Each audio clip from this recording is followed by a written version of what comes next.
Okay, so today we're diving into the world of commissioning custom art. Yeah, And I know for some people it can feel kind of like, oh, I don't know, a little bit exclusive, maybe even a bit intimidating. right. Like you need some secret handshake to even get started. Exactly. But we're here to demystify all of that. And honestly, after digging into this stuff, I've realized it's way more approachable than it seems, like way less scary than I thought. It really is. And what's great is that there's so much information available now. Right. Like, take this artist, Graham Watts, his website. Yeah. That's what we're using as a starting point, right? Yeah. And he just lays everything out step by step, no mystery. I love that. His whole site is like, here's how we make some awesome art together. It was just so refreshing to see. Totally. And, that kind of transparency is so key in these creative collaborations.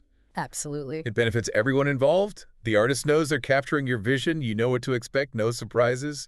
Everyone wins. Right. No one wants to feel like they're like fumbling through some Art 101 class. Exactly. And his approach, it's like he's saying, hey, I got this, you're in good hands, which I'm guessing most artists try to do. Absolutely. Having a clearly defined process, it's pretty standard practice these days, protects both the artist and the client, sets the stage for a smooth collaboration. So what stood out to you from his breakdown?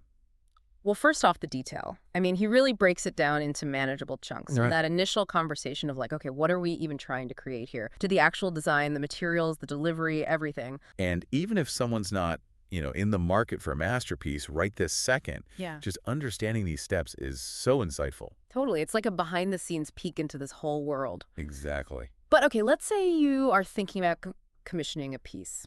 Maybe you've got this blank wall staring you down and you just don't know where to begin. Ah, the blank canvas conundrum. We've all been there. Right. So Watt's site, step one, it all starts with visualizing your space. It's all about context. Because a piece that might look amazing in a huge living room could be totally overwhelming in, like, a cozy reading nook. Oh, totally. That's where I love that designer trick using painter's tape to actually outline the dimensions of the artwork on your wall. Oh, that's smart. Makes a huge difference. It does. Because it's one thing to like measure it out, but to actually see that space, that's next level. Totally. Helps you visualize the final product. Yeah. And speaking of vision, that leads us perfectly to step two, which is that crucial first meeting with the artist. Okay, but this isn't like a job interview, right? Right. I'm picturing more of a, relaxed brainstorming session. Exactly. Sharing ideas, inspiration, maybe a Pinterest board or two. Precisely. It should feel like a creative exchange of energy and ideas. Yeah. Where you're both establishing a shared vision, not just about like the logistics, but the overall feeling you're going for. Yeah, because you could say, I'm thinking something with a vibrant sunset, but the artist might be picturing something totally different. Exactly. Getting on the same page visually, it's essential. Finding that artist who gets you and vice versa. Watts Yeah. even mentions that he's open to like actually visiting your space if you're local, which I thought was really interesting. Oh, that's a nice touch. Though these days, video calls, they work wonders too. Oh, for sure. Especially if you're not geographically close. Absolutely. But regardless, it's about that open dialogue. That's what sets the stage. Okay, so you've had that initial chat, you're vibing with the artist, but then comes the part where I think some people might start to, I don't know, maybe get a little nervous. Yeah. Because now it's like, okay, we're not just talking, we're making this thing. Things are getting real. Exactly. It's understandable to feel a little apprehensive when you're essentially entrusting your vision to someone else. And not to mention, your hard-earned cash. But Watts, he addresses this directly on his site. Like, he breaks down the entire production process, including things like payment milestones, a detailed schedule. It's all there. I like that because while that might sound kind of, I don't know, boring at first, it's actually really reassuring. Oh, for sure. Because it's like, okay, this isn't some, shady operation. Exactly. Here's a plan. It shows a level of professionalism, which honestly you should expect from any artist that you're commissioning. Yeah. This is a business transaction for something that's one of a kind. Exactly. Which brings us to, I think, the really fun part, the actual design process. Yes. This is where it all starts coming together. Where it goes from idea to reality. And I have to say, one thing that caught my eye on his site was that he actually gives, like, a price per square inch. Yeah. It's such an interesting approach, isn't it? Yeah. It takes the guesswork out of pricing, which can be really helpful for people who haven't done this before. It's so smart Yeah, because suddenly it's like, oh, a huge statement piece. Maybe that's not completely out of reach. exactly. You can actually break it down, budget for it. Right. It makes it feel more attainable. And the best part is he's still clear that it's a collaborative process. It's not like you're just picking from like a catalog of pre-made design. Oh, absolutely not. It's about working together, refining that concept, choosing colors, discussing textures, really making sure every little detail aligns with your vision. And, if at any point you're feeling unsure about something, that open communication we talked about earlier is crucial. Don't be afraid to speak up, ask questions, share what's on your mind. Yeah, that's so important. Because ultimately the artist wants you to love the end result, so you shouldn't hold back. Now, Watts does mention that he works primarily with oil paints, which, they take a while to dry. Right.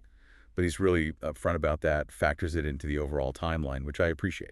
Yeah, and speaking of like thinking of everything, did you catch that part about the hanging hardware? Oh, yeah. He even includes that. It's a small detail, but it makes all the difference. Huge, because nobody wants to deal with that after they've just gotten this, amazing piece of art. Exactly. It's about, exceeding those expectations. And speaking of exceeding expectations, we have to talk about the testimonials on his site. Because I feel like those add a whole other layer of like, okay, this is legit. Testimonials are so powerful, especially when we're talking about art, right? Right. It's personal, it's emotional. And these aren't just your generic great job comments.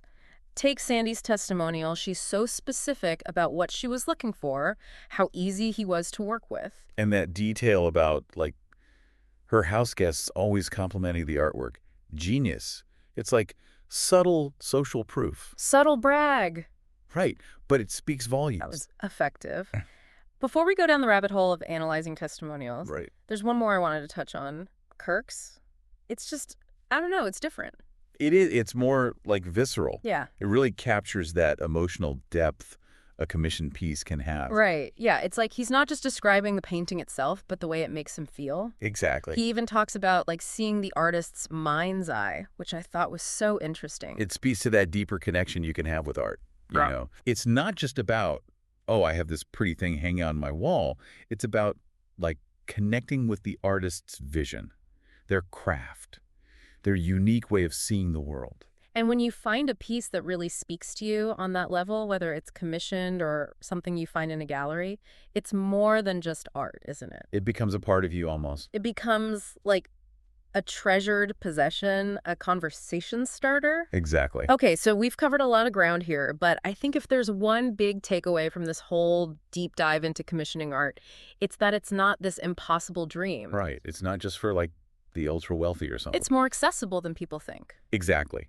And even if you never actually commission a piece, just understanding the process, it gives you a whole new appreciation for art in general. Oh, totally. And honestly, so much of what we talked about today, that emphasis on clear communication, being on the same page creatively, that applies to any creative field. Absolutely. Photography, design, you name it. If you're working with a creative person, those are the fundamentals.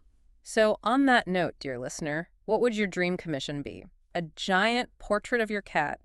A sweeping landscape of your childhood home? The possibilities are endless.